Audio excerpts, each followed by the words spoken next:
시청자 여러분 안녕하십니까? 날씨 소식으로 뉴스나이트 시작합니다. 기온이 빠르게 떨어지고 있습니다. 성탄절인 내일은 매서운 한파가 찾아오겠고 영동과 제주 산간에는 폭설이 쏟아질 것으로 보여서 주의가 필요합니다. 기상캐스터 연결해서 자세한 날씨 알아보겠습니다. 김수영 캐스터. 네, 명동 성당 앞에 나와 있습니다. 네, 뒤로 많은 시민들이 보이는데요. 현재 명동 분위기 어떻습니까? 네, 잠시 뒤 11시 50분부터 명동 성당에서는 2년 만에 대면으로 성탄 미사가 열립니다. 또한 보이시겠지만 이렇게 성탄절을 맞이하여 많은 조명들이 이렇게 아름답게 꾸며지면서 작년과 달리 많은 시민들이 이 명동에 나온 것을 볼 수가 있는데요. 제가 작년에도 이곳에 나와서 명동의 분위기를 전달해 드렸었는데 작년에는 밤 9시에 상점들이 문을 닫고 또 날씨가 추워지기 시작하면서 많은 분들이 집으로 돌아갔고요. 그렇기 때문에 거리가 굉장히 한산한 느낌이 들었습니다. 하지만 오늘은 작년과 달리 정말 많은 시민들이 이렇게 나와서 성탄절 이브를 즐기는 모습을 볼 수가 있습니다. 작년보다 날씨가 추운데도 불구하고 정말 많은 시민들이 성탄절 이브를 행복하게 보내고 있는데요. 밤 사이에는 기온이 더 크게 떨어지면서 강력한 한파가 찾아옵니다. 중부와 남부 내륙에 한파특보가 내려진 가운데 내일 서울 아침 기온이 영하 14도까지 떨어지겠고 찬바람의 체감 온도는 영하 22도까지 곤두박질하겠습니다. 한파 속에 영동과 제주 산간에서는 화이트 크리스마스를 맞이할 수 있겠습니다. 다만 양이 무척 많습니다. 영동과 강원 산간, 제주 산간에 대설주의보가 발효 중인 가운데 영동에는 내일 오전까지 30cm 이상, 제주 산간에는 모레까지 40cm 이상의 매우 많은 눈이 쏟아지는 곳이 있겠습니다. 폭설에 피해 없도록 대비 철저히 해주시기 바랍니다. 휴일인 모레는 서울 아침 기온이 영하 16도까지 떨어지는 등 내일에 이어 또다시 이번 겨울 가장 낮은 기온을 경신하겠고 내일과 모레는 서해안을 중심으로 많은 눈이 내릴 전망입니다.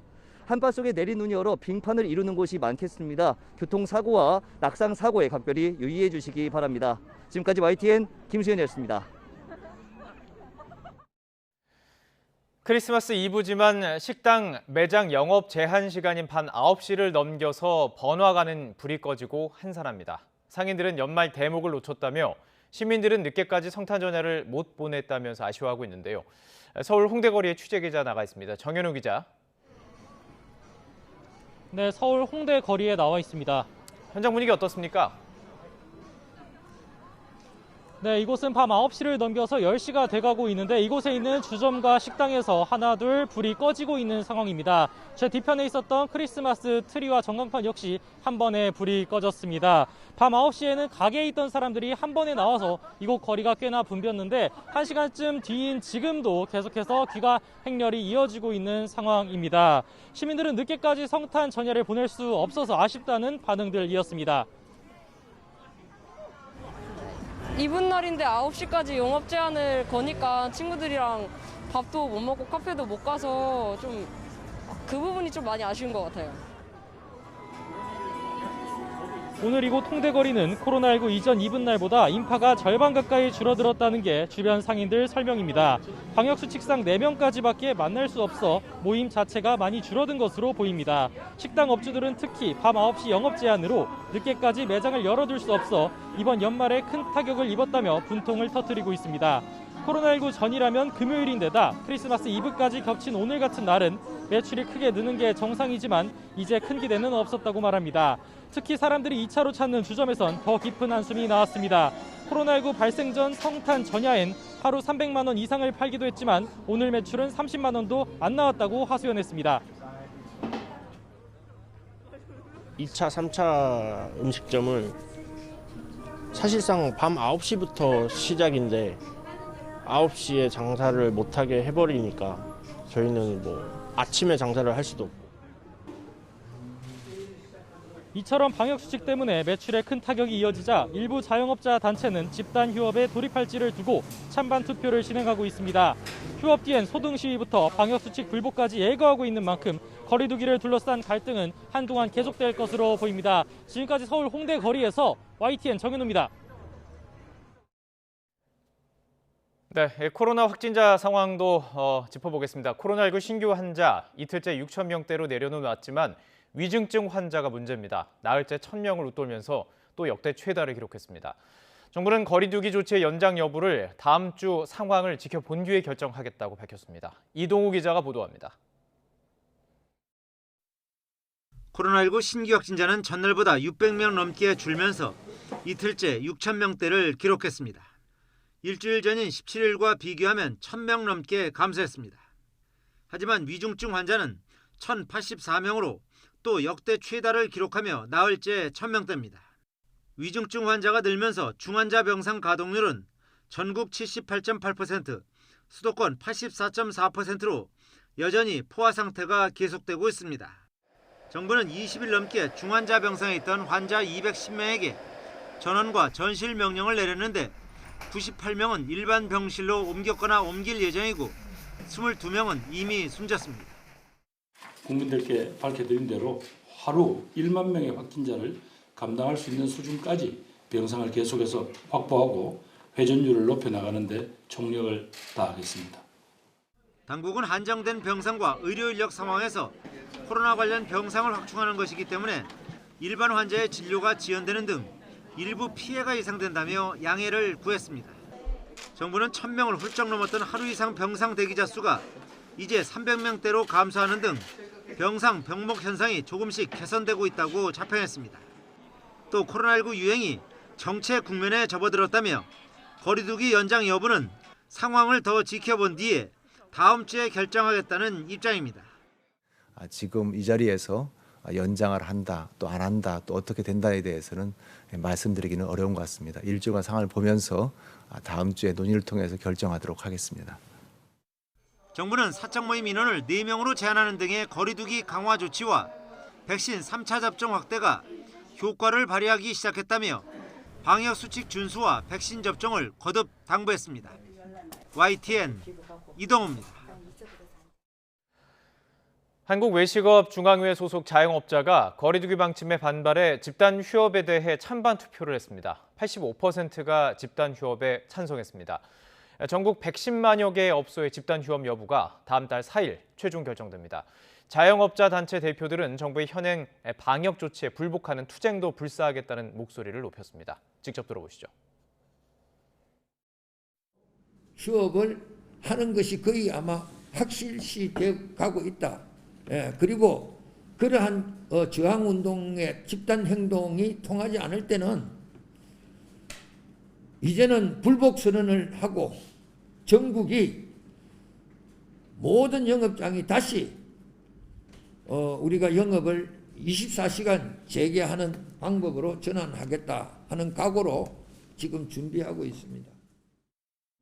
과태료 나와도 안 낼 겁니다.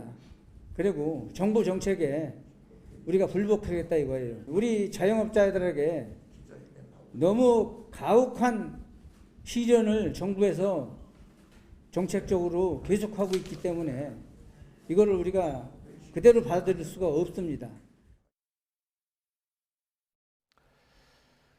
먹는 코로나 치료제가 변이에도 효과가 있는 것으로 알려지면서 중요한 기점이 될 가능성이 높은데요. 정부가 이 먹는 치료제를 당초 계획보다 10만 명분 이상 많이 확보해서 최소 54만 2천 명분 계약을 앞두고 있습니다. 이르면 다음 달 말쯤 도입될 수도 있습니다. 이영원 기자입니다. 정부는 그동안 먹는 코로나19 치료제 40만 4천 명분 계약을 추진해왔습니다. 이미 계약을 맺은 제약사는 미국 머크사와 파이자 두 곳입니다. 머크 몰누피라비르는 24만 2천 명분, 파이자 팍스로비드는 7만 명분 구매 약관이 체결된 상태입니다.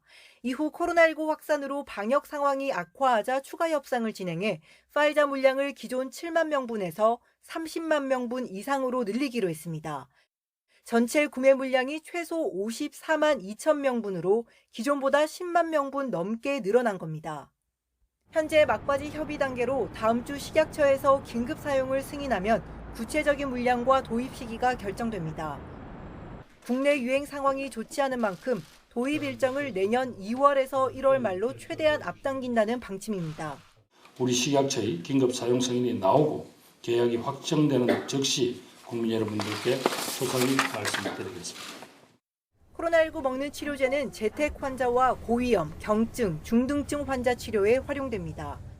기본 5일 동안 하루 2번씩 복용하게 되는데 파이자는 한 번에 3알, 머크사는 4알씩 먹어야 합니다.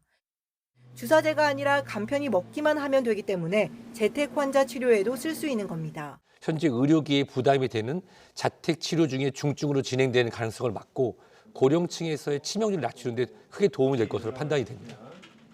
한 사람이 먹는 치료제에 드는 비용은 파이자가 63만 원, 머크사 치료제는 83만 원 정도인데 감염병 예방법에 따라 정부가 모두 부담합니다. YTN 이영훈입니다.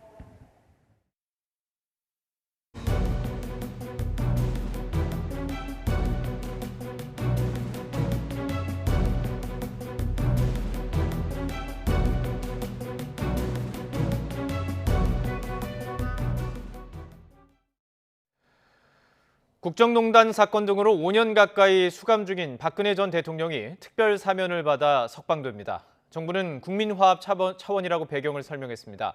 한명숙 전 국무총리도 복권됐고 수감 중인 이명박 전 대통령은 사면 대상에서 제외됐습니다. 김다연 기자가 보도합니다. 문재인 정부가 새해를 앞두고 5번째 사면 대상을 발표했습니다. 이번 특별 사면, 복권, 감형 대상자엔 모두 3,094명이 이름을 올렸는데 박근혜 전 대통령도 포함됐습니다. 애초 사면 심사 1차 회의 때까지만 해도 논의가 진행되지 않은 것으로 알려져 명단에서 빠질 거란 전망이 나왔지만 2차 회의에서 박 전 대통령에 대한 검토가 이뤄진 것으로 전해졌습니다. 박범계 법무부 장관은 국민 화합을 위한 결정이었다며 병원 소견서상 건강 상태도 매우 중요한 기준이 됐다고 말했습니다. 제가 정부의 대표로서 말씀드린 국민 화합, 또 갈등의 치유 이런 관점에서 대통령께서 고려한 것으로 알고 있습니다. 매우 중요한 기준이었습니다. 불법 정치자금 수수 혐의로 실형을 확정받고 만기 출소한 한명숙 전 국무총리에 대해선 복권이 결정돼 공직선거 출마의 길을 열어줬습니다. 이번 사면으로 박 전 대통령은 남은 형기는 물론 벌금도 면제받아 150억 원을 납부하지 않아도 되지만 추징금은 면제되지 않아 한 전 총리는 남은 7억 원을 그대로 내야 합니다. 사면 때마다 박 전 대통령과 함께 거론된 이명박 전 대통령은 명단에서 제외됐습니다. 그 사안의 내용이 다릅니다. 그러한 부분도 고려가 된 것으로 알고 있고요. 또 국민적 정서도 고려하지 않을 수 없는. 이 밖에 일반 형사범 2,650명이 명단에 올랐고 중소기업인과 소상공인 38명은 경제 회복을 위해 형 집행을 면제받거나 감경됐습니다. 최명길 전 의원 등 선거사범 315명도 복권됐고 제주 해군기지와 사드 배치 등 집회 시위에 참여했다 유죄 판결을 받은 65명에 대해선 복권 또는 사면이 결정됐습니다. 사면 효력은 오는 31일 0시부터 발생하는데 박 전 대통령은 현재 외부 입원 치료를 받고 있는 만큼 구치소가 아닌 병원에서 석방 절차를 밟게 됩니다. YTN 김다연입니다. 박근혜 전 대통령은 국정농단 사건과 새누리당 공천 개입 사건 등으로 모두 합쳐서 징역 22년형을 확정받고 복역 중이었습니다. 만기 출소했다면 87살에 출소였는데 특별 사면으로 4년 9개월 만에 자유의 몸이 됩니다. 나혜인 기자입니다. 주문, 피청구인 대통령 박근혜를 파면한다. 민간인에 의한 국정농단 사건으로 헌정사상 첫 대통령 파면이라는 오명을 남긴 박근혜 전 대통령. 2017년 3월 31일 헌법재판소가 탄핵을 결정한 지 꼭 3주 만에 철창 신세가 됐습니다.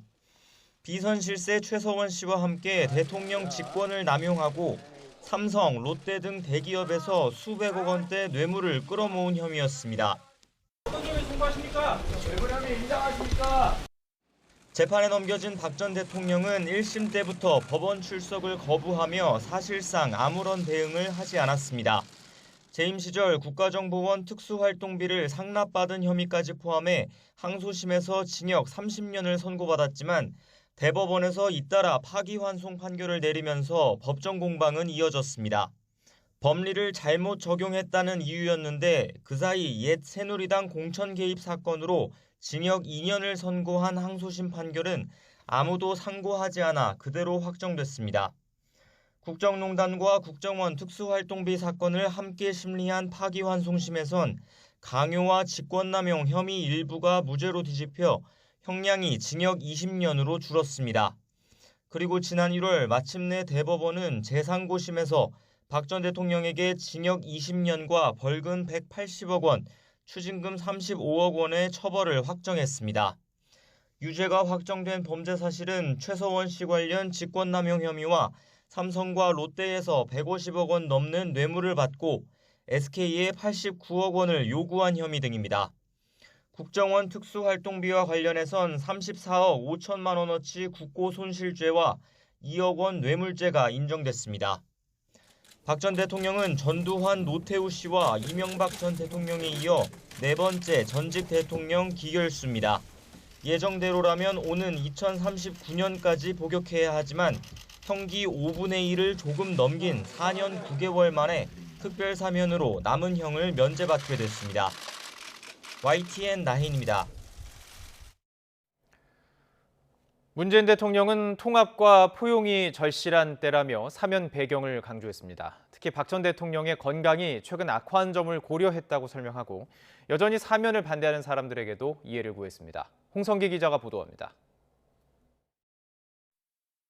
문재인 대통령은 지난 시대의 아픔을 딛고 새 시대로 나아가야 한다며 박근혜 전 대통령과 한명숙 전 총리의 사면 복권 배경을 설명했습니다. 미래를 위해 힘을 모아야 할 지금 통합과 포용이 절실하다고 했습니다. 이제 과거에 매몰돼 서로 다투기보다는 미래를 향해 담대하게 힘을 합쳐야 할 때입니다.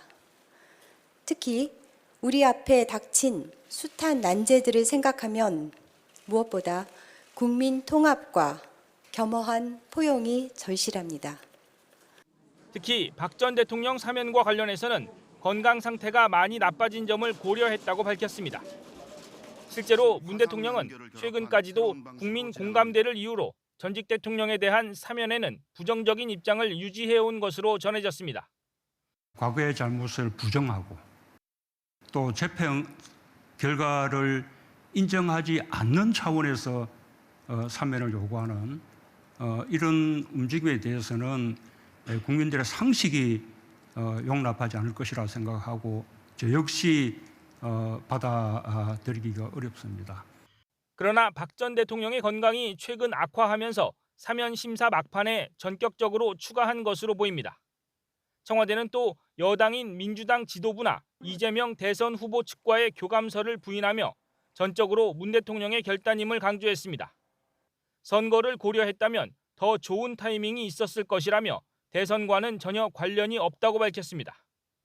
이명박 전 대통령이 사면에서 제외된 것과 관련해서는 박 전 대통령과는 다르다고 선을 그었습니다. 두 전직 대통령에 대한 사면 여론에 차이가 있다는 점을 고려했다는 겁니다. 문 대통령은 사면에 반대하는 분들의 넓은 이해를 부탁한다고 말하기도 했습니다. 문 대통령의 이 같은 말은 전직 대통령의 사면 기준으로 제시해온 국민 공감대가 부족했더라도 박 전 대통령의 건강 상태를 고려한 결정임을 감안해달라는 뜻으로 풀이됩니다. YTN 홍성기입니다. 박근혜 전 대통령은 사면을 결정해준 문재인 대통령과 현 정부의 감사의 뜻을 전했습니다. 현재 거처가 없는 박 전 대통령은 일주일 뒤 실제 사면이 이루어지더라도 병원 치료를 이어갈 것으로 보입니다. 김대겸 기자의 보도입니다. 수감 생활 동안 여러 차례 입원 치료를 받아왔던 박근혜 전 대통령. 자신의 특별 사면 소식도 입원 중인 삼성 서울병원 병실에서 접했습니다. 사면 발표 2시간 반 뒤 공식 입장도 비교적 신속하게 나왔습니다. 최측근인 유영하 변호사를 통해 국민에게 송구하다는 말과 함께 사면 결정을 내려준 문 대통령에게도 감사 인사를 전했습니다. 어려움이 많았음에도 사면을 결정해 주신 문재인 대통령과 정부 당국에도 심심한 사의를 표합니다. 박 전 대통령은 현재 거처가 없는 상태입니다. 탄핵 정국 당시 서울 삼성동 집에 머물렀지만 이를 매각한 뒤 내곡동 사저로 옮겼습니다. 하지만 내곡동 사저 역시 벌금과 추징금을 내지 않아 법원 경매를 통해 매각됐습니다. 따라서 실제 사면이 이뤄진 뒤에도 입원 치료를 이어갈 계획입니다. 당분간 병원에서 아마 치료를 받으실 것으로 그렇게 알고 있습니다. 신병 이게 치료가 전념해서 건강이 회복되면은 가족분들은 좀 빠른 시일에 만나시겠다. 퇴임 후 활동과 관련해선 특별한 언급이 없었습니다. 치료에 전념하기 위해 정치인을 비롯한 누구와도 만나지 않겠다는 말을 대신 전했습니다. 다만 치료가 끝나면 국민에게 직접 감사 인사를 드리겠다고 밝힌 만큼 어떤 형식으로든 공개적 활동이 이뤄질 것으로 예상됩니다. YTN 김대겸입니다. 국민의힘 윤석열 대선 후보는 일단 사면 소식에 환영한다는 입장을 밝혔지만 속내는 복잡해 보입니다. 국정농단 사건의 수사 주체라는 점에서 또 이명박 전 대통령이 사면에서 배제됐다는 점에서 대선을 앞둔 보수의 분열을 우려하는 목소리도 나옵니다. 황혜경 기자가 보도합니다. 박근혜 전 대통령 사면 소식이 전해지자 윤석열 후보는 늦었지만 환영한다는 뜻을 밝혔습니다. 우리 박 대통령이라고 지칭하면서 검찰 시절 형 집행정지가 불어됐던 건 자신의 의지가 아니었다고도 해명했습니다. 제가 불허한 것이 아니고 형집행정지위원회에서 검사장은 그 결정을 따라야 하도록 법에 돼 있기 때문에. 하지만 박 전 대통령 구속에 당시 특검 수사팀장이었던 윤 후보의 역할이 주도적이었다는 점에서 속내는 복잡할 수밖에 없습니다. 여차하면 당내 친박계나 박 전 대통령의 지지 기반인 대구 경북에서 지지층 일부가 이탈할 가능성도 배제할 수 없습니다. 탄핵까지 이르는 과정에서 박영수 특검 관련해서 그 수사팀장을 맡았던 게 지금 이제 윤석열 후보 아니겠습니까? 이제 그런 부분이 있어요. 그래서 당내 이제 전체적으로는 안 그렇겠지만 당내 친박 일각에서는 분명히 이제 이번 계기로 해서 문제 제기를 하고 나설 겁니다. 반대로 지나치게 두둔한다면 촛불을 들었던 중도층의 민심이 떠날 우려가 있습니다. 이준석 대표의 사과는 이런 중도층을 위한 포석으로 이해할 수 있습니다. 국정농단 사건으로 국민들께 많은 실망을 안겨드렸고 그리고 그 과정에서 당시 우리 당의 전신이던 새누리당이 입법부로서의 충분한 견제 역할을 하지 못했던 것에 대해서 국민들께 송구하게 생각합니다. 선대위 차원에서 다른 언급은 자제한 채 환영한다는 짧은 입장만 낸 것에서도 복잡한 심경은 그대로 드러납니다. 특별사면 대상에서 이명박 전 대통령이 배제된 것도 국민의힘으로선 난처한 상황입니다. MB 청와대 인사들과 홍준표 의원은 노골적인 이간질, 갈라치기라며 교활한 정치적 술수라고 목소리를 높였습니다. 한명숙 전 총리의 복권과 이석기 전 의원의 가석방에 대한 비난 여론을 무마하고 향후 김경수 전 지사의 사면까지 고려한 여권의 전략이라는 해석도 나왔습니다. 김경수 전 지사만 했을 경우에 확정된 지도 얼마 안 됐지 않습니까? 그런 정치적 비난을 피하기 위해서 이명박 전 대통령을 남겨둔 것이 아닌가. 일단 윤석열 후보와 김종일 총괄선대위원장은 박 전 대통령의 사면과 다른 인사들 문제를 연결지을 필요가 없다고 선을 그었습니다. 그러면서도 혹시라도 대선을 앞두고 보수의 갈등이 재현되지 않을까 민심의 흐름을 예의주시하고 있습니다. YTN 황혜경입니다. 청와대 박수현 국민소통수석은 대선을 앞둔 상황에서 박근혜 전 대통령 사면을 두고 야권 갈라치기 전술이 아니냐는 분석이 나온 것과 관련해서 이해하기 힘든 부분이라고 강조했습니다. 박 수석은 오늘 KBS 라디오 최영일의 시사본부에 출연해 박 전 대통령의 사면은 미래를 향해서 담대하게 힘을 합쳐야 하는 상황의 하나의 계기가 되기를 바라는 취지라며 이같이 말했습니다. 그러면서 사면은 생각의 차이 그리고 찬성과 반대를 넘어 통합과 화합, 새시대 개막의 계기를 바라는 마음으로 진행된 것이라면서 특히 박 전 대통령의 건강 상태도 고려했다고 설명했습니다. 더불어민주당 이재명 대선 후보는 박근혜 전 대통령 특별사면 결정을 존중한다면서도 박 전 대통령의 진심 어린 사죄가 필요하다고 밝혔습니다. 당내 일부 의원들이 사면에 반발하는 가운데 후보 측은 촛불 민심 등에 미칠 영향에 촉각을 곤두세우고 있습니다. 조성호 기자의 보도입니다. 민주당 이재명 후보는 정부의 박근혜 전 대통령 사면 발표 2시간쯤 뒤 문재인 대통령의 어려운 결정을 존중한다는 입장문을 냈습니다. 하지만 역사의 법정은 계속된다며 박 전 대통령이 진심으로 사죄해야 한다고 강조했습니다. 사면 복권 문제는 이제 형사사법적인 문제인 것이고, 그러나 국민들의 판단과 역사적 판단은 그와는 무관하게 그대로 존재한다. 그런 말씀을 드린 겁니다. 반성 없는 사면은 시기상조라고 밝혀온 이 후보는 문 대통령 결정에 대한 찬반을 묻자 즉답을 피했습니다. 사면은 대통령의 고유 권한이고 이미 결정난 사안에 대해서 찬성 반대가 무슨 의미가 있겠습니까? 송영길 대표도 사면은 대통령 고유 권한이라며 존중한다고 짧게 언급했습니다. 문 대통령의 결정임을 거듭 강조하는 것은 민주당과 이 후보가 의사결정에 관여하지 않았다고 선을 긋는 취지로 해석됩니다. 민주당은 청와대가 발표에 앞서 당과 이 후보에게 의견을 묻거나 협의하지 않았다며 당혹스러워하는 모습이었습니다. 제가 12월 8일 날 얘기 다 쳤는데 그동안 한 번도 청와대 관계자 만난 적이 없습니다. 전화 통화도 한 사실이고. 일부 지지층의 반발을 고려해 정치적 거리를 두는 것으로도 읽힙니다. 실제 당내 이른바 강경파 의원들은 반대 목소리를 쏟아냈습니다. 안민석 의원은 최순실도 풀어줘야 하느냐며 역사적으로 잘못된 결정이라고 지적했고 정청래 의원도 개인적으로는 반대한다고 밝혔습니다. 반면에 차분하게 지켜봐야 한다는 분위기도 있습니다. 중도층 지지를 놓고 다퉈야 하는 이번 대선에서 불리하게 작용하진 않을 거란 관측입니다. 윤영찬 의원은 SNS에서 한명숙 전 총리 복권과 박 전 대통령 사면을 함께 언급하면서 정치적 계산을 자제하고 미래로 나아가야 한다고 밝혔습니다. 국정농단 사건에 대한 분노에 힘입어 정권을 잡은 만큼 민주당은 촛불 민심의 동요를 신경 쓰지 않을 수 없습니다. 이재명 후보와 민주당 모두 사면 결정이 선거에 미칠 파장에 촉각을 곤두세울 수밖에 없습니다. YTN 조성호입니다. 시민단체들은 문재인 정부가 촛불 민심을 거슬렀다고 강하게 반발했습니다. 사면에 반대한다는 국민청원도 제기돼 동의한다는 서명이 쇄도하기도 했습니다. 김혜린 기자입니다.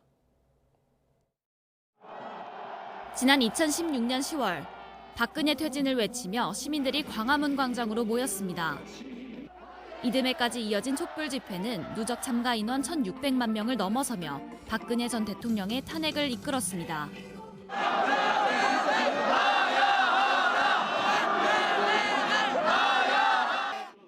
그로부터 5년이 지난 2021년 박 전 대통령 특별사면 결정에 시민단체들은 강하게 반발했습니다.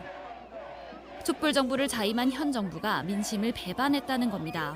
촛불 시민의 의사 상관없이 정치적 고려에 의해서 사면됐다는 점에서 이 사면에 반대하고 앞으로 대통령이 사면권을 행사해서 법원이 판결한 내용들을 사실상 형용화시키는 조치를 취하게 되면 그건 사면권의 남용이고 시민단체들은 청와대가 사면 이유로 든 국민통합에도 동의할 수 없다는 뜻을 분명히 밝혔습니다.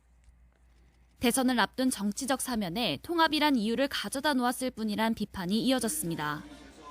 국민 여론이 아직도 70% 가까운 국민들이 박근혜 씨의 사면을 반대하고 있는데 이것을 국민 대화합이라고 하는 명분으로 특별 사면한 것은 대한민국 시민들에 대한 배신 행위이고 특별 사면 소식이 전해진 직후 청와대 국민청원엔 사면 반대 청원이 올라와 순식간에 10,000명이 넘는 동의를 얻었습니다. 국정농단한 것에 대해서 전혀 사과를 하고 인정도 안 하고 국민들한테 의사를 물어보지도 않고 이렇게 한다는 거는 이거는 정말 사면권 남용이다 생각이 들고요. 보수단체들은 박 전 대통령 사면 소식에 환영의 뜻을 내비쳤습니다. 문재인 대통령의 정치적 부담을 덜기 위해서라도 필요한 결정이었다면서 뒤늦게라도 결단을 내려 다행이라고 덧붙였습니다. 그래서 아마 문재인 대통령도 자기가 좀 결정해질 마음으로 자기가 다 풀고 가야 되지 않겠느냐 이런 마음을 한 것 같습니다. 네. 박 전 대통령 구속 이후 줄곧 석방 집회를 이어온 우리공화당 측은 삼성 서울병원 앞에서 석방 축하 집회를 벌였습니다. 사면 소식이 전해진 첫 주말에는 우리공화당을 비롯한 여러 보수단체가 서울 도심에서 석방 축하 집회를 이어갈 예정입니다. YTN 김혜린입니다. 내란 선동죄로 수감됐던 이석기 전 통합진보당 의원도 만기 출소를 1년여 앞두고 성탄절 가석방으로 풀려났습니다. 말 몇 마디로 감옥에 가두는 야만적인 행태는 없어져야 한다면서 같은 날 발표된 박근혜 전 대통령 사면회는 통탄스럽다고 비판했습니다. 한동호 기자입니다. 이석기 전 의원이 교도소 정문에서 두 손을 번쩍 들고 지지자들의 환호에 화답합니다. 구속된 지 8년 3개월 만에 성탄절 가석방으로 풀려난 겁니다. 통상 가석방 대상자가 차는 전자발찌도 부착한 것으로 알려졌습니다.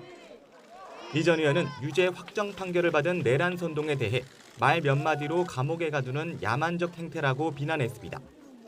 말 몇 마디로 오랫동안 감옥을 가두는 이런 야만적인 정치적인 행태는 다시는 없어야 합니다. 박근혜 정부에서 구속 기소된 것을 거론하며 같은 날 발표된 박 전 대통령의 특별 사면에 대해선 통탄스럽다고 평가했습니다. 박근혜 정권의 악랄한 탄압으로 말 몇 마디로 현역 의원을 감옥에 쳐놓은 사람이 사면이 되고 그 피해자는 이제 나와서 가석방하는 형식을 띠는 것에 대해서 참으로 통탄스럽습니다. 이 전 의원은 북한 혁명론에 동조하면서 체제를 전복하고자 구체적인 실행행위를 모의한 혐의 등으로 2013년 9월 구속 기소됐습니다. 이후 대법원은 내란 선동 유죄, 내란 음모는 무죄로 판단해 징역 9년과 자격정지 7년을 확정했습니다. 이 전 의원이 몸담고 있던 통합진보당도 헌법재판소 결정으로 해산됐습니다.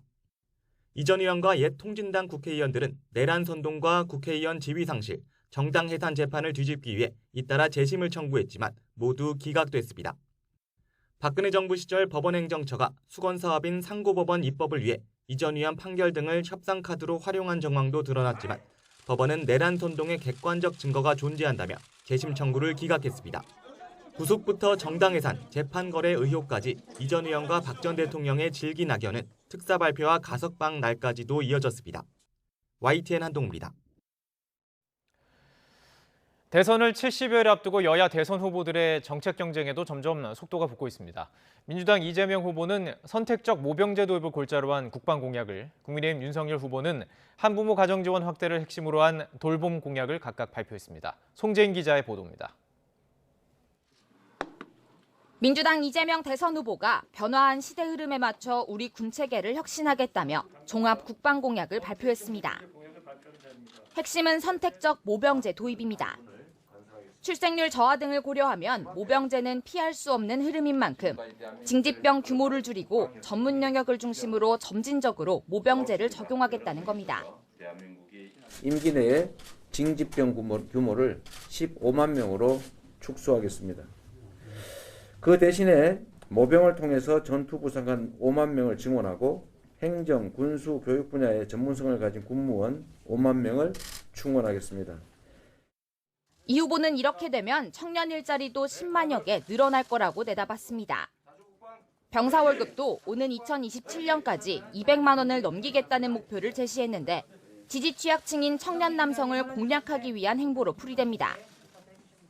본격적인 공약 경쟁에 뛰어든 건 국민의힘 윤석열 대선 후보도 마찬가지입니다. 성탄절을 앞두고 아동고아와 18살을 넘긴 퇴소자들을 위한 단체를 찾아 봉사하며 약자와의 동행 행보를 이어갔습니다. 크리스마스를 맞아서 오늘 고아 권익연대를 방문했습니다. 여전히 돌봄 위기와 고립에 노출되어 있는 아이들이 공정한 출발선에 설 수 있도록 윤 후보는 이어 한부모 가정 지원 기준을 중위소득 100%까지 끌어올리겠다며 돌봄 공약을 발표했습니다. 특히 사회적 관심으로 떠올랐던 양육비 미지급자 문제와 관련해선 신상 공개에 앞장서겠다고 강조했습니다. 한바탕 불거졌던 가족 리스크 이후 지지율이 출렁이면서 여야 대선 후보 모두 공약 행보에 속도를 내려는 모습입니다. 다만 이미 비호감 대선 이미지가 굳어진 상황에서 공약에 대한 관심도가 낮은 건 양측 모두 고민으로 남아 있습니다. YTN 송재인입니다.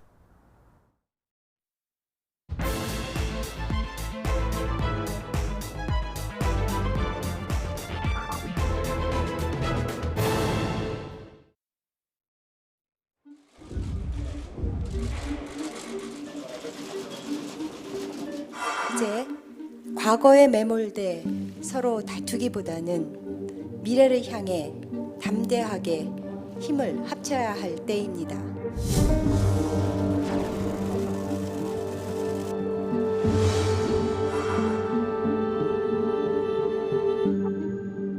이미 결정난 사안에 대해서 찬성 반대가 무슨 의미가 있겠습니까? 우리 박 대통령의 사면은 늦었지만 환영합니다. 지금 지금까지 단 한 번도 본인의 권력의 사유화와 국정농단에 대해서 통절한 반성과 사과를 한 적이 없습니다. 반영하는 바입니다. 그런데 이명박 대통령도 국민 통합을 위해서 석방해야 된다고 생각합니다.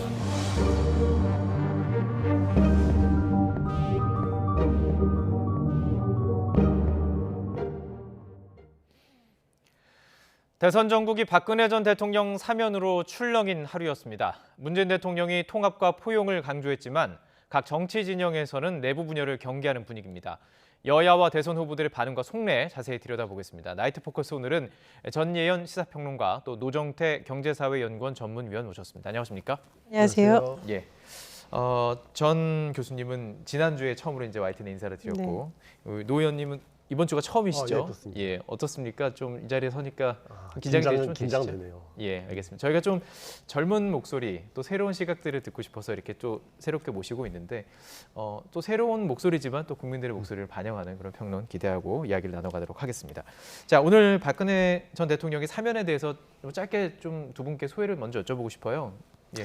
예, 근데 청와대에서 국민통합이라던가 포용 화합을 내세웠습니다. 그리고 아마 박근혜 전 대통령이 지금 아마 굉장히 건강상의 문제가 심각한 것으로 알려져 있습니다. 네. 아마 음식물 섭취도 굉장히 어려워서 미숫가루나 죽을 먹고 있다라던가 네. 지금 복역 기간이 4년 9개월 정도로서 전두환 노태우 전 대통령에 비해서도 더 길다 이런 면이 감안했다는 것으로 보입니다. 저는 좀 개인적으로 사실 현 정부는 촛불 정부입니다. 예. 그리고 박근혜 전 대통령의 탄핵에 있어서는 이건 보수 진보의 문제라기보다는요 많은 국민들이 당시에 국정농단 상황에 대해서 분노하는 여론도 담겨 있었거든요. 예. 그래서 과연 이것이 국민통합이라는 효과를 낼 수 있을지에 대해서는 좀 의문이고요. 예. 그렇기 때문에 아마 지금 참여연대를 비롯한 시민사회단체라든가 민주사회를 위한 변호사 모임에서도 좀 비판적인 목소리가 나오는 게 아닌가 그런 생각이 듭니다. 말씀하신 부분에 대해서 또 이야기를 나눠볼 테니까요. 같은 질문 드리겠습니다. 짧은 소회 좀 말씀해 주시죠. 예. 국민 통합을 위해서는 예. 하되 더 잘했어야 된다고 봅니다. 더 잘했어야 한다. 이렇게 궁지에 몰리고 누가 봐도 대선용 사면이다 이런 말이 나올 수밖에 없는 시점을 골라서 사면했다는 것 자체가 예. 너무 큰 논란을 낳고 있고 특히 이제 사면이라는 제도가 가지고 있는 어떤 그 본질적으로 부정적인 속성이 있습니다. 왜냐하면 전제 군주의 권리이기 때문에 사면은 원래 대통령제 이전에 왕조 시대의 권리란 말이에요. 그러니까 이거를 민주적으로 통제하기 위한 장치를 우리가 이미 마련했는데 그런 걸 지금 문재인 대통령이 전부 무화시키고 예. 그냥 독단적으로 결정했다라는 게 지금 거의 확인되고 있는 입장인데요. 사면을 일단 했다는 것 자체에 대해서는 어느 정도 긍정적으로 평가할 수 있습니다. 하지만 이런 식으로 하지 말았어야 한다. 사면을 했으면 더 잘했어야 하고 국민적 화해와 통합을 말로써가 아니라 어떻게 하면 진정한 화해와 통합을 이끌어낼 수 있을지 결과를 만들어내는 것이 청와대의 역할이었는데 그런 부분을 상당히 도외시했다. 거기서 저는 좀 비판적으로 보는 측면이 지금 있습니다. 소회를 들어보면 두 가지 질문을 드릴 수 있을 것 같아요. 시점. 과연 이 시점이 옳았는가? 그리고 빨리 할 수 있었던가라는 어떤 시점에 대한 질문. 두 번째는 지금 적절한 방법이 아니라고 표현하시는 것 같아요. 그럼 다른 방법이 있었는가에 대한 부분을 좀 질문 드리고 싶습니다. 시점과 방법에 대해서 어떻게 생각하시는지요? 근데 저는 지금 우리 위원님께서는 청와대 입장을 많이 얘기를 하셨는데 사실 국민 통합이라던가 화합이라던가 치유가 되려면 그 당사자의 입장이 되게 중요하잖아요. 그래서 저는 박근혜 전 대통령이 어쨌든 국정농단이라는 부분, 대법원에서 판결을 냈던 부분에 대해서 과연 진심 어리게 국민들에게 한때 국가 지도자였던 인물로서 사죄한 적이 있느냐. 만약에 박 전 대통령이 정말 사죄하고 이랬다면 건강 문제가 아니더라도 여론이 많이 좀 돌아서지 않았을까 생각을 하거든요. 그러니까 지금 이것은 청와대에만 초점이 갈 것이 아니라 정말 이 어떤 보면은 이 발단이 됐던 박근혜 전 대통령의 태도가 매우 중요했었다고 생각을 합니다. 만약에 그러면 진심으로 사과를 했다면 더 시점이 빨라질 수 있었을까요? 일부분 검토도 될 수 있었다고 생각을 합니다만 그 진심 어린 사죄라는 게 국민들께 송구하다 이런 정도를 사죄라고 볼 수는 없는 거죠. 그래서 그런 부분이 있다라고 생각을 하고요. 시점에 대해서 여러 가지 해석이 있는데 저는 이것이 무슨 대선에 영향을 미치는 것이다 이렇게 생각할 수는 없는 것이 사실 이것은 문재인 대통령으로서 상당히 부담스러운 부분이에요. 민주당 사례를 돌아보면 이낙연 당시 대표가 굉장히 지지율이 높았는데 사면위를 꺼냈다가 완전히 지지율이 곤두박질 쳐지고 결국은 대선 후보의 이 경선 과정에서도 오히려 박근혜 탄핵론을 먼저 주장을 했었던 이재명 후보에게 뒤지는 결과가 나왔다는 분석도 있거든요. 그러니까 물론 여러 가지 해석이 있을 수 있습니다만은 이것이 뭐 선거용이다 이렇게 보기엔 저는 조금 어렵다고 보고요. 또 위원님께서 궁지에 몰렸다 이런 표현을 쓰셨는데 사실 문재인 대통령의 지지율 추이를 보면 아주 높다고는 할 수 없지만 또 역대 정권에 비해서는 상대적으로 또 높은 지점이 있습니다. 그래서 뭐 선거용 사면이다 이렇게 저는 좀 생각하지 않는다는 말씀을 드립니다. 시점에 대해서 좀 질문을 드렸고 말씀해 주셨으니까요. 그럼 방법에 대해서 좀 여쭤볼게요. 어떤 방법이 있었다? 지금 보면은 시점도 뭐 이런 방법이 있을 수 있죠. 대선 이후에 당선인이 뭐 추천을 해서 그걸 받아들인 형식으로 뭐 3월에 할 수도 있었던 뭐 시점의 변화도 있을 수 있고요. 방법에 있어서는 그렇다면 어떤 방법이 본인 생각하시는 적절하다고 생각하시는 건가요? 사면심사위원회라는 게 있지 않습니까? 그런데 이게 그냥 있는 게 아니라 사면법이 원래는 우리나라가 독립한 다음에 제가 기억하기로 1945년인가 법을 처음 만든 다음에 수십 년 동안 변화가 전혀 없었습니다. 변화가 전혀 없이 쭉 오다가 2007년 12월에 사면심사위원회가 들어있는 사면법 10조 2항일 거예요. 그거를 제정을 해서 그다음에 2012년 2월에 한번 다시 개정을 했습니다. 뭐냐? 법무부를 통해서 사면 대상자들을 명단을 검토하고 그렇게 해서 국무회의의 의결을 거쳐서 사면을 하자. 이런 법적인 프로세스를 갖춘 거예요. 근데 이게 왜냐? 아까 처음에 잠깐 말씀드렸지만 사면이라는 게 결과적으로는 법이 우리가 법에 의해서 사람을 뭐 이렇게 재판을 하고 처벌을 하는 그런 법치주의가 아니라 임금의 말, 전제 군주의 말 한마디가 곧 법이던 시절. 그러니까 너는 유죄, 그러면 왕이 너는 유죄, 그러면 유죄고 너는 무죄, 그러면 무죄던 시대의 산물입니다. 그러니까 이걸 어떻게 조금 더 합리적이고 절차적인 방식으로 컨트롤할 수 있을까? 이런 고민을 담아서 우리가 21세기에 들어와서 비로소 만들어낸 어떤 절차적 프로세스란 말이에요. 근데 지금 얘기 나오는 걸 보면은 박범계 법무부 장관 지금 되게 난처해하고 있죠. 그리고 민주당 쪽에서도 우리 몰랐다 막 이러고 있고 아까 이제 여러 뭐 송영길 대표 비롯해서 여러 사람들이 난처하는지는 정확히는 뭐 객관적인 것으로 뭐 평가는 게 아니니까요. 일단 표정과 말투로 놓고 볼 때 아니 우리도 몰랐다 당황스럽다 다들 이러고 있지 않습니까? 이게 뭐냐? 사면권이라는 왕조 시대의 유산을 우리가 어떻게든 근대 국가에 맞게 조금씩 바꿔 나가고 있었는데 그 노력을 다시 제로로 만들어 버린 거예요. 갑자기 문재인 대통령이 왕처럼 너의 죄를 사하노라. 근데 이명박은 아직 안 된다. 뭐 이런 식으로 해버리신 거죠. 이거는 역사의 퇴행입니다. 본질적인 사면권에 대해서 지금 말씀하시는 거고요. 그렇습니다. 그러니까 사면권을 행사하는 방식부터 거기에 대한 고민부터 있었다면은 역사의 진전이 될 수 있죠. 그리고 뭐 국민 통합 이전에 우리가 이제 큰 맥락에서 100년, 200년을 바라보는 그 역사 법치주의의 맥락에서 바라볼 때 역사적 퇴행입니다. 알겠습니다. 이게 좀 본질적인 내용이고 이 부분에 대해서는 뭐 다음에 더 깊이 있게 토론해 볼 필요가 있을 것 같고요. 오늘은 이 사안에 대해 조금 더 집중을 해보도록 하겠습니다. 자, 지금 말씀해 주신 거랑 좀 일맥상통한 질문이 될 수도 있을 것 같아요. 단독 결정을 했다고 좀 전해지고 있습니다. 그만큼 그 박근혜 전 대통령 건강 상태에 대해서 좀 고려했을 것으로 보시는지요? 그런데 뭐 위원님 말씀도 본질적인 면에서는 제가 공감하는 부분이 있는데 다만 지금 상황을 한번 좀 봐야 될 것 같습니다. 그러니까 아직도 여전히 박근혜 전 대통령을 강력히 지지하는 층도 있고 반대하는 층도 있고 굉장히 여론이 복잡한 상황이에요. 그런데 만약에 문재인 대통령이 아직 당선되지도 않은 그리고 당선이 안 될 수도 있는 이재명 대선 후보와 뭐 상의를 했다거나 또는 민주당 송영길 대표하고 상의했다거나 이러면은 또 다른 해석을 날 수가 있는 거죠. 대선을 앞두고 지금 말하자면 대통령과 국회의원과 미래 권력에 갈 수 있는 사람이 선거를 앞두고 모종의 어떤 전략을 세웠다. 이런 해석이 또 나올 수도 있는 부분을 문 대통령이 좀 고려를 해서 이렇게 결정을 한 게 아닌가 좀 저는 그렇게 해석을 합니다. 알겠습니다. 자, 이제 계속해서 이야기를 좀 나눠가도록 하겠습니다. 사면 자체에 대한 이야기도 물론 아주 의미 있는 토론이 될 수 있죠. 하지만 그것은 잠시간 뭐 다음에 기회에 또 하도록 하고요. 지금 이제 좀 정치권의 메시지들 또 이제 앞으로 이게 어떤 파장을 미칠지 닥칠 것인가 이쪽으로 좀 더 집중을 해보도록 하겠습니다. 박근혜 전 대통령은 측근인 유영하 변호사를 통해서 문재인 대통령과 정부 당국의 사면에 대해 감사의 뜻을 표했습니다. 이 발언 저희가 준비해봤습니다. 녹취 듣고 오시죠. 박근혜 대통령의 말씀을 전해드리도록 하겠습니다. 먼저 많은 심려를 끼쳐드려 국민 여러분께 송구스럽다는 말씀을 드립니다. 어려움이 많았음에도 사면을 결정해 주신 문재인 대통령과 정부 당국에도 심심한 사의를 표합니다. 신병치료에 전념해서 빠른 시일 내에 국민 여러분께 직접 감사 인사를 드릴 수 있도록 하겠습니다.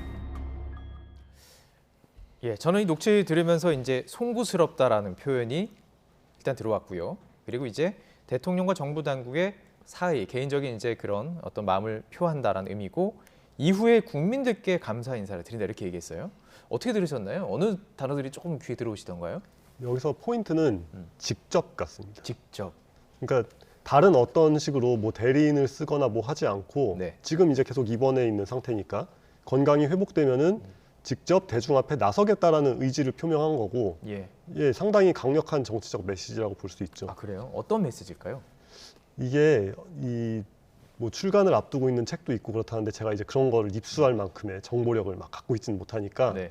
일단은 대중 앞에 나서겠다라는 의지가 담겨 있는 표현이잖아요. 예. 그 말은 적어도 이제 어떤 식으로건 이제 본인에게 한번 메시지를 전달할 기회가 있을 때 그거를 최대한 적극적으로 활용하겠다라는 네. 의지의 반영이고 예. 거기서 어떤 얘기가 나올지를 지켜보지 않을 수 없게 만드는 그러니까 이 나를 예. 바라봐라. 예. 여기를 보고 있어봐라. 네. 뭔가 더 나온다. 개봉 박두라고 해놓은 상태라고 할 수 있어요. 회고록과 연결해서 어떤 이야기가 실릴지도 지금 뭐 말씀해 주신 거에 따르면 상당히 좀 관심이 갈 수 있을 텐데요. 네. 뭐 같은 질문 드리도록 하겠습니다. 이 메시지가 상당히 중요할 것 같아요. 앞으로의 행보에 있어서. 예, 그런데 정말 네. 이 대통령이 어려운 사면을 하면서 국민 통합 화합을 강조했기 때문에 저는 만약 박근혜 전 대통령이 메시지를 낸다면 네. 되도록이면 국민 통합 화합의 메시지에 좀 방점이 갔으면 좋겠다는 생각이 듭니다. 예. 직접이란 말에 방점 두신다고 하셨죠? 예. 저도 빠른 시일 내에 직접이라는 예, 방점을 그렇죠. 넣습니다. 이 예. 빠른 시일이 도대체 언제일까? 예. 만약에 대선 국면에서 박근혜 전 대통령이 의도했던 의도치 않았던 선거와 관련된 뭔가 암시가 있다면 전 이거는 대단한 혼란이 있을 수 있다고 생각을 하고요. 특히 네. 보수 정당에 있어 굉장히 혼란이 있을 수 있다고 생각을 합니다. 예, 예. 오늘 그런 분석이 많더라고요. 그렇습니다. 예. 국민의힘이 사실 탄핵의 강을 건너야 되는 데가 굉장히 어려운 숙제였고요. 이준석 대표가 본인을 발탁한 것에 대해서는 박근혜 전 대통령에게 감사하지만 탄핵은 정당했다라는 메시지를 냈고 대표에 당선이 됐고요. 네. 김종인 위원장의 경우에는 두 전직 대통령에 대해서 과오에 대해 내가 사과한다는 입장을 냈습니다. 그러니까 네, 네. 이거는 반성할 부분은 반성하고 이제 새로운 보수로 가겠다는 흐름에 있어서 네. 박 전 대통령이 만약에 난 억울했다라던가 어떤 대선에 있어서 본인이 영향력을 발휘한다라는 메시지가 난다면 이건 보수 진영에 굉장히 혼란이 올 수 있고요. 네네. 더불어서 어떤 새로운 정치를 추구하고자 하는 중도 측에도 상당히 혼란을 줄 수 있다고 생각을 합니다. 네네. 그래서 어떤 메시지가 나올지는 지켜봐야겠지만 네. 기왕이면 국민들의 마음을 좀 어루만지고 본인의 과오에 대해서 반성하는 그런 메시지가 나왔으면 하는 바람입니다. 예. 질문 드리기 전에 저희가 지금 녹취를 또 준비했습니다. 각 당 대선 주자들은 어떤 입장인지 짧게 이야기를 밝혔는데요. 저희가 이 두 이야기를 좀 모아봤습니다. 함께 모아서 녹취 듣고 계속 이야기 이어가죠. 사면은 대통령의 고유 권한이고 이미 결정난 사안에 대해서 찬성 반대가 무슨 의미가 있겠습니까? 사면 복권 문제는 이제 형사 사법적인 문제인 것이고 그러나 국민들의 판단과 역사적 판단은 그와는 무관하게 그대로 존재한다. 그런 말씀을 드린 겁니다. 우리 박 대통령의 사면은 좀 늦었지만 환영합니다. 그리고 건강이 좀 안 좋으시다는 말씀을 많이 들었는데 하여튼 좀 빨리 건강을 좀 회복하시길 바라겠습니다. 검찰에 내렸을 때 박근혜 전 대통령 형집행정지 불허하셨었는데 뭐 제가 불허한 것이 아니고 형집행정지위원회에서 검사장은 그 결정을 따라야 하도록 법에 돼 있기 때문에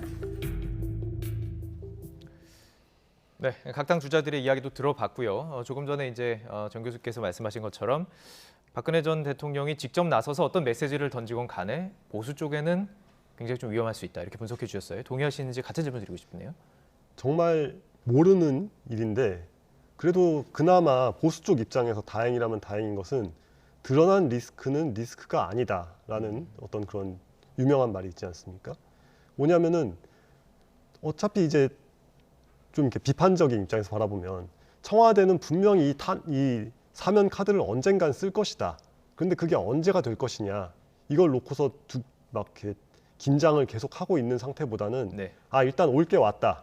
그러니까 지금부터 어떻게 대비할지 미리 시나리오를 짜자 이렇게 할 수 있죠. 그러니까 뭔가 일단은 경우의 수가 하나가 줄어들었습니다. 그러니까 올해를 넘겨서 탄핵을 할지 올해를 넘기지 죄송합니다.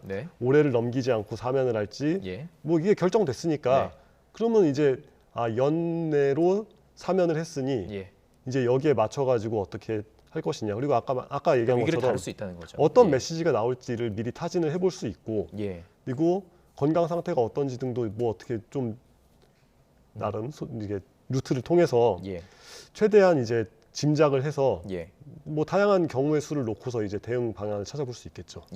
저 한마디만 붙여도 될까요? 그런데 저는 박근혜 전 대통령이 뭐 보수에 유리하냐 진보에 유리하냐 이런 걸 떠나서 앞으로 대한민국 5년의 미래를 정말 이끌어갈 대통령을 뽑는 선거가 탄핵을 당했던 전직 대통령의 말에 좌지우지 된다라는 것 자체가 굉장히 불행한 일이라고 생각을 하거든요. 그래서 박근혜 전 대통령을 열렬히 지지했던 분들이라던가 일부 정치인들의 경우에는 박 전 대통령을 통해서 다시 본인의 정치적 위상을 높이고 싶은 마음이라던가 억울함을 호소하고 싶은 마음이 있겠습니다만 지금 시점에서 미래의 대통령을 뽑는 시점에서 그것이 과연 맞는지 좀 원론적인 부분에서도 저는 좀 의문이 듭니다. 저는 조금 더 원론적인 차원에서 반론을 드리고 싶은데 그 부적절한 상황 만든 게 문재인 대통령입니다. 그렇잖아요. 그러니까 말씀하신 것처럼 정말 좋은 아름다운 그림의 사면을 하고 싶었다면 사면의 얘기시죠. 대통령이 당선자가 결정된 다음에 마치 전두환 노태우 사면했던 것처럼 대통령이 아직은 현직에 있지만 이제 미래 권력이 결정된 상태에서 사면을 진행했으면 될 일입니다. 그런데 지금 대선을 앞두고 사면을 해서 박근혜라는 분이 모태 정치인 아닙니까? 정말 문자 그대로 모태 정치인인데 태어날 때부터 정치인이죠. 영부인 역할까지 하셨던 분이니까 어렸을 때부터. 그런 분을 지금 대선을 앞두고 사면을 시켜놓고 이제 민주당 전체 입장을 대변하신다고 생각을 하고 말씀을 드리면 아니 그렇게 상황을 만들어 놓은 다음에 아니 뭐 대선을 앞두고 탄핵을 받은 전직 대통령이 영향을 주는 것 자체가 잘못된 일이다 이렇게 말씀하시는 거는 저는 약간 앞뒤가 안 맞는다고 생각합니다. 사면에 앞서서 이제 뭐 그 원인에 대해서 생각을 한다면 이제 말씀하신 건 탄핵이라고 말씀하신 거예요. 그리고 이제 사면의 이제 시점에 대해서 말씀하신 거기 때문에 탄핵은 이제 지나간 일이고 사면이라는 것도 탄핵당한 대통령을 사용하는 정치적 방식이 되어 있지 않습니까? 그냥 그걸 사실로서 받아들여야죠. 되게 이제 뭐 아름다운 사면이라고 말씀을 하셨는데 말씀해 주신 게 사면에 대한 원론적인 얘기 말고요. 우리가 이제까지 사면을 했을 때 전직 대통령들이 보여준 그 태도가 굉장히 우려스러운 부분이 있지 않았습니까? 알겠습니다. 좀 그런 맥락에서 드릴 말씀이고요. 참고로 전두환 씨 같은 경우에는 사면을 받았지만 그 사면의 결과적으로 그렇게 뭐 국민 통합이 되거나 뭐 됐다, 반성이 되거나 되거나 그러진 않았던 선례가 또 있습니다. 저희가 사실 이 사면의 시점 또 그 말씀하신 것처럼 그것에 대해서 조금 얘기를 좀 나눴으니까요. 지금 어쨌든 시청자 여러분들께 조금 더 설명을 해드리기 위해서 질문 좀 이어가도록 하겠습니다. 자, 먼저 민주당 입장에서 생각을 해보면 당내에서도 지금 비판의 목소리가 나오고 있고 시민단체도 문제를 뭐 조금 불만이 있는 것 같아요. 어쨌든 대선에 지금 끼치는 영향이 있을 것 같은데요. 민주당은 어떻게 다룰까요? 민주당에서는 아마 현 정부가 촛불 정부인데 약속을 어긴 것 아니냐라는 어떤 비판에 굉장히 촉각을 곤두세우는 것으로 보이고요. 또 송영길 대표는 말을 굉장히 조심하고 있지만 당내 일부 의원들이 개인적으로 나는 반대고 잘못된 결정이라는 반발이 나오고 있습니다. 근데 제가 생각하기에는 물론 일부 지지자들에서 굉장히 반발이 나올 수 있는데 완전히 이탈로 가기는 좀 아니라는 생각이 들어요. 제가 말씀을 드렸듯이 문재인 대통령이 당과 어떤 의논을 해서 내린 결정도 아니고 또 일부러 그랬는지 뭐 아닌지는 모르겠습니다만 이재명 후보와 상의를 한 것도 아니기 때문에 말 그대로 이거는 문재인 대통령의 어떤 책임론 선에서 비판이 있더라도 그칠 가능성이 높다고 봅니다. 그리고 위원님 아까 제가 민주당 전체를 대변한다고 하셨는데 저는 당원이 아니고요. 평론가이기 때문에 그거는 오해시라는 말씀. 저도 국민의힘 당원도 아니고요. 다시 한번 드립니다. 알겠습니다. 자, 그럼 이제 비슷한 질문은 이제 윤석열 후보에 대해서 좀 질문을 드려보고 싶습니다. 윤석열 후보 같은 경우는 지금 수사의 주체였어요. 그렇죠. 그렇기 때문에 이 사면에 분명히 끼치는 영향이 있을 것으로 보이는데요. 어떻게 보십니까? 일단은 그 전에 몇 번 정도 질문이 들어왔을 때 윤석열 후보 본인이 사면에 찬성한다 이렇게 얘기를 해가지고 아니 본인이 수사에서 집어넣어놓고 웬 사면에 찬성하냐 이런 식의 반론을 여러 차례 들었던 걸로 기억을 합니다. 그러니까 지금 입장에 어떤 흔들림이 있다고 볼 수는 없어요. 그러니까 검사로서 수사를 하고 기소를 하고 감옥에 보낼 때는 그 역할에 충실한 거고 지금은 국민의힘 대선 후보니까 국민의힘 대선 후보로서 지지층과 국민 통합을 위해서 사면에 찬성한다라는 거는 입장은 저는 모순되거나 앞뒤가 안 맞는다고 생각하지 않습니다. 모순되지 않다. 알겠습니다. 자, 이제 또 이 사면의 파급이 좀 있습니다. 영향들이. 이 사면을 자꾸 비교하게 되는 문제들이 있어요. 이명박 대통령과 비교가 좀 됩니다. 이명박 대통령은 왜 또 사면하지 않았느냐를 가지고 이제 야권에서는 지금 말씀하신 것처럼 시점과 함께 뭐 갈라치기 아니냐 이런 비판이 나오고 있는 거거든요. 이 부분에 대해서는 어떻게 평가하시는지 궁금하네요. 일단 이제 방점이 너무 여러 가지 때문에 정리를 해보자면은 한쪽에서는 2명 다 사면했어야 된다라는 거고 한쪽에서는 아예 사면하지 말았어야 된다는 의견이 있잖아요. 개인적인 의견을 물으신다면 저는 사면권은 조금 더 신중했어야 된다는 점에서는 위원님하고 맞고요. 그러나 이명박 대통령은 왜 안 되고 박근혜 전 대통령은 됐을까라는 점을 그냥 분석을 해보자면 지금 정치 환경적으로 제가 말씀을 드렸듯이 박근혜 전 대통령에 대해서는 사면에 찬성하는 여론이 여론조사에서 상대적으로 조금 높게 나온 것으로 보입니다. 그것은 건강상의 문제인 것도 있고 또 아직까지 많은 지지자들이 남아있는 점 등등이 영향을 미친 것으로 보이고요. 반면 이제 이명박 전 대통령의 경우에는 본인이 굉장히 억울하다는 메시지를 계속 낸 것이 좀 국민 여론에 악영향을 미친 것도 있고요.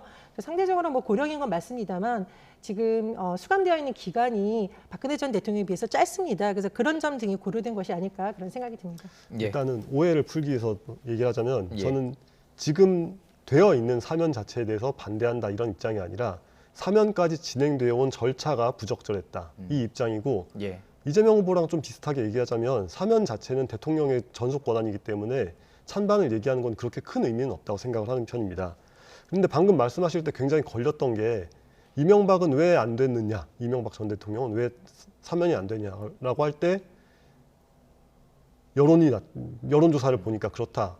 이게 굉장히 위험한 말씀이세요. 그러니까 사면은 이제 사면이라는 게 유의미할 수 있는 몇 안 되는 상황은 옛날에 이제 미국의 링컨 대통령이 남북전쟁 끝난 다음에 남북전쟁에서 적군이었던 사람들을 막 사면했단 말이죠.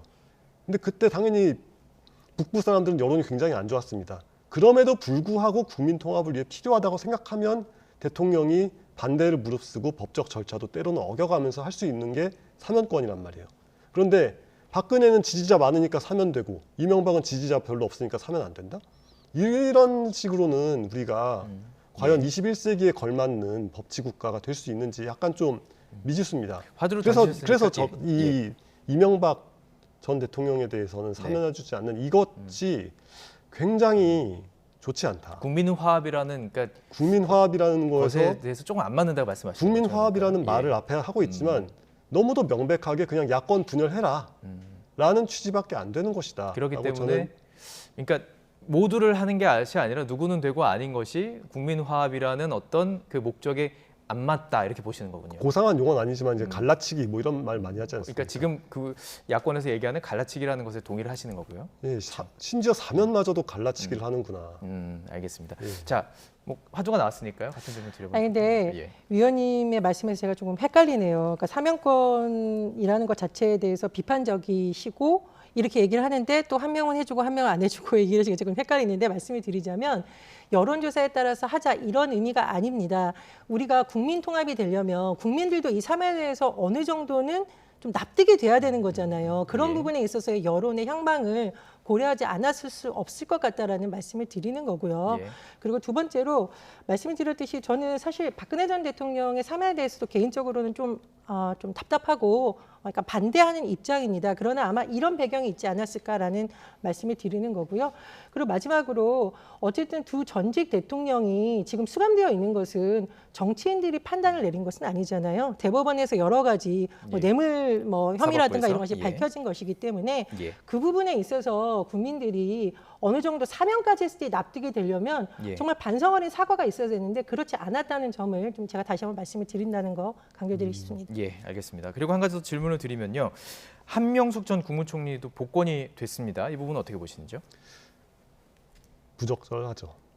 그러니까 방금 말씀하신 것처럼 한명숙 전 총리 같은 경우 뇌물이 흘러가서 됐다는 그 명백한 금융 거래의 증거가 있기 때문에 대법원 전원 합의체까지 갔을 때 일부 혐의에 대해서는 이제 의견이 갈려서 무죄가 나왔지만 명백하게 유죄가 나온 케이스가 있고 심지어 지금 그 전까지 한명숙 지지자들은 뭐 재심을 청구하네 막 이런 식으로 막 얘기를 하고 있었잖아요.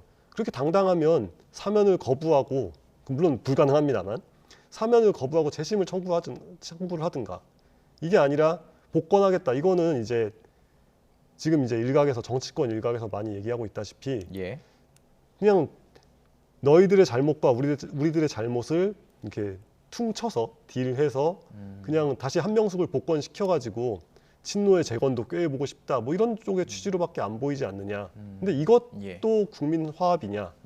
뭐 이렇게 얘기해 볼 수 있는 거죠.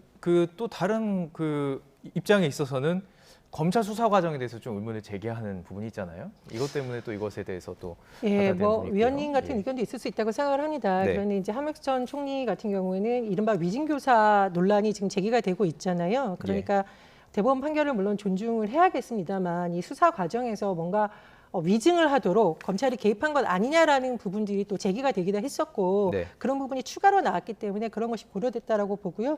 두 번째로 이제 친노의 재건이라고 말씀을 하셨는데 문재인 정부가 이제 끝나고 지금 이재명 후보가 대선 후보인 상황이에요.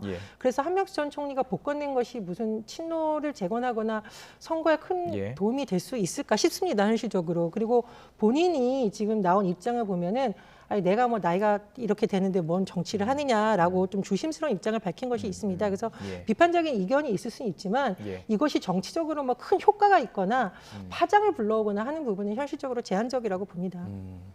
자, 지금 이 사면에 대해서 대선 후보들 지금 저희들이 이제 각 당의 후보들 거대 양당의 후보들만 살펴봤는데요. 이외의 대선 후보들도 이야기를 했죠. 저희가 그래픽 있으면 좀 보여드리면 좋을 것 같고요. 안철수 후보는 이명박 전 대통령도 사면해라라고 얘기했고요. 심상정 후보는 촛불로 당선된 대통령이 행사해서는 안 될 사면권이다 이렇게 말하기도 했습니다. 안철수 후보 또 심상정 후보의 이야기들은 또 어떻게 들으셨는지 이게 뭐 아무래도 대선 전국에 있어서 본인들의 어떤 표심도 영향을 생각을 하고 지금 했던 이야기겠죠? 그런 측면도 있을 것 같고 로지컬하게 따지면 안철수 후보 말이 맞다고 봅니다. 그리고 이제 스스로가 이제 촛불 혁명의 주체라고 생각하는 어떤 지지층의 감성적 측면에서 보자면 심상정 후보의 말이 이제 굉장히 옳게 들리겠죠. 그러니까 뭐 저는 이제 둘 다 납득할 수 있는 측면은 어느 정도 가지고 있다. 그런데 어쨌건 이 시점에서 우리가 비판의 화살을 돌린다면 문재인 대통령에게 돌리는 게 맞겠다. 이렇게 얘기하고 싶습니다. 같은 질문 드리겠습니다. 지금 이 두 후보 입장에서는 다른 의견을 밝힐 수 있을까 싶기도 해요. 위원님께서 말씀하신 것처럼 어떻게 보면은 본인들이 잡고자 하는 지지층을 가장 충실히 대변하는 것이 또 뭐 정치인의 임무라고도 특성이 되고 하니까. 근데 다만 자꾸 문재인 대통령하고 청와대 얘기를 하셨는데 이번 사면이 그래도 국민통합의 일부분이라도 아주 조금이라도 영향을 미쳤다 안 미쳤다는 평가는 앞으로 박근혜 전 대통령의 행보에 또 달려 있다라고 생각을 합니다. 그러니까 전두환 씨 같은 경우에는 사면에 대해서 우리가 긍정평가를 못하는 이유가 전두환 씨가 그 이후에 보인 행보 때문이거든요. 그럼 노태우 전 대통령은 상대적으로 그래도 아들을 통해서 대리 사과라도 하려고 했고 여러 가지 뭐 추징금이나 이런 문제에서 일부분 노력을 했기 때문에 여론이 좀 국민들이 납득할 수 있는 부분이 달라졌다고 합니다. 그래서 사면에 대한 평가는 뭐 지금도 중요하지만 앞으로 박근혜 전 대통령이 여기에 대해서 어떻게 하느냐에 따라서 또 달라질 수 있다고 봅니다. 어떻게 보면 오늘 이 사면 그리고 이제 12월 31일에 사면이 결정됐고 이제 그 모든 과정들이 진행이 될 텐데요. 역사적인 날이라고 생각이 드네요. 어떤 의미에서 뭐 여러 가지 의미에서 역사적인 날이 될 것으로 기대가 되고요. 자, 오늘 뭐 여기까지 이야기 나눠보도록 하겠습니다. 전희연 시사평론가 또 노정태 경제사회연구원 전문위원과 이야기 나눠봤습니다. 고맙습니다. 네, 감사합니다.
네, 이상으로 뉴스나이트 마치겠습니다. 함께해 주신 여러분 고맙습니다.